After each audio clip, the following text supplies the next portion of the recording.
Jake Paul versus Mike Tyson. Many have touted this to be one of the worst fights in recent history, especially considering Jake Paul at the time was 28 years old. Mike Tyson was pushing 60 at the time. Mike Tyson was also riddled with a bunch of health issues on the build-up to the fight, and basically there's also now rumors of, a rigged fight, the whole thing being staged to kind of protect his boxing career, and then also now more scrutiny after it's been rumored that Mike Tyson is still waiting for his full purse of cash to come through. So we're going to be diving into all of the recent controversies to do with the fight and why it's still dragging in to 2025. So obviously I'm sure you're all very well aware that on around 5 months ago, on the Netflix showdown, it's still one of the wildest dramas in pop culture as YouTuber Jake Paul beats the legend, Mike Tyson. It was one of the most controversial fights, but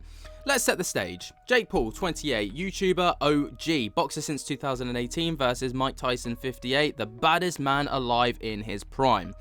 This was announced in early 2024. This was Netflix's big live sports flex, originally set for July 20th, but boom. Mike's unclear flare-up on a flight, needs 8 transfusions, and then drops 25 pounds in weight.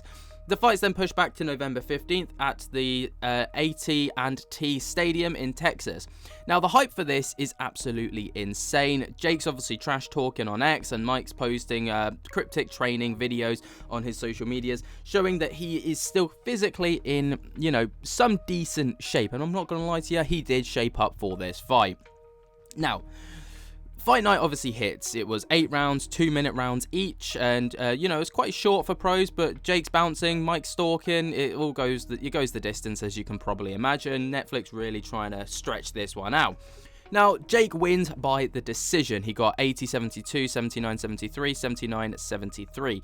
Now, the numbers are nuts. 108 million households actually watched this fight, and 65 million peak streams at one point. And there was 18.1 million at the gate.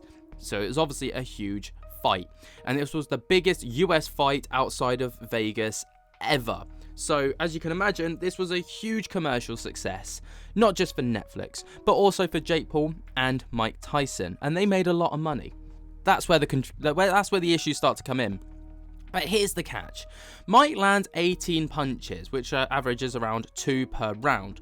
Jake's jabbing, circling, and even bows mid-fight. There was no KO. Post-fight, Jake says, "I took my foot off the gas, respect to Mike, respect, or a potential script." Well, fans were hyped, then confused.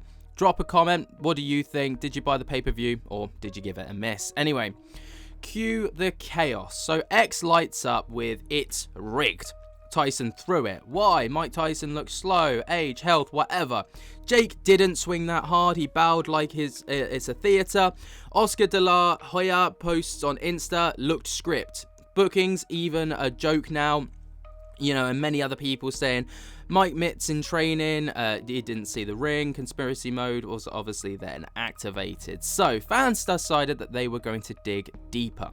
Mike's 20 million payout. Jake's got a 40 million payout because he ended up winning the fight and he was the A side. Now, for many people, the question was this a cash grab? Some say that the Jake's team, Most Valuable Promotions and MVP, fixed it to keep his record shiny. 11-1, only lost to Tommy Fury in 2023, and MVP hits back in November 25th, stating rigging's a federal crime, y'all tripping. And that was Nikisa Bidarian, who was Jake's partner, and says that it's just haters mad a young YouTuber outdid boxing's older guard. But obviously, the question is, well, did he though? Because obviously in Mike Tyson's prime, he probably would have had him.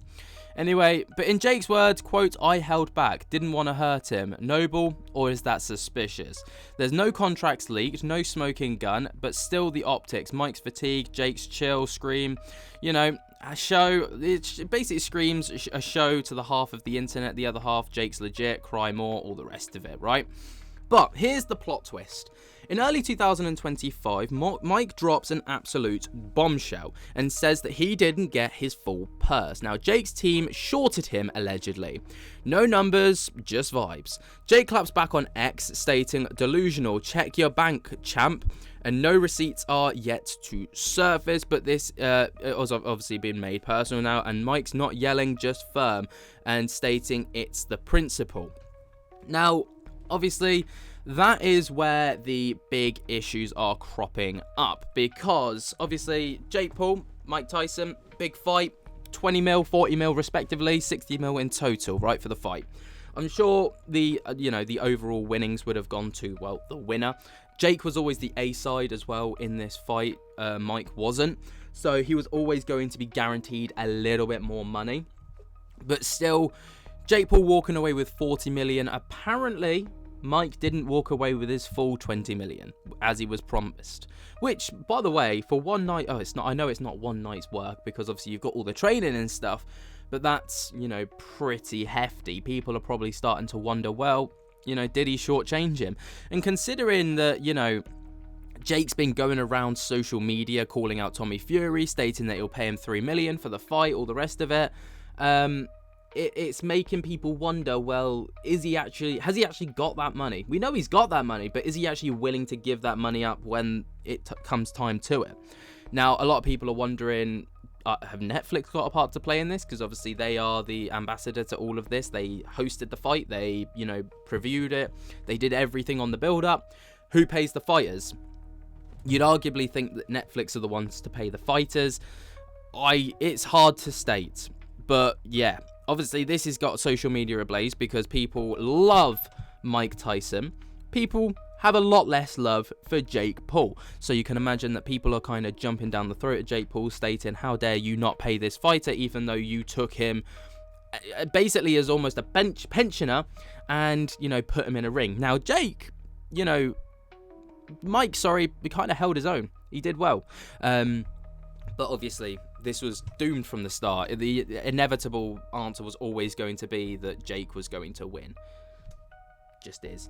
But what do you guys think? Let me know your thoughts and opinions down in the comments below. While you're down there, jump together, hell out that like button, subscribe if you're new, and until next time, I'll speak to you later. Peace.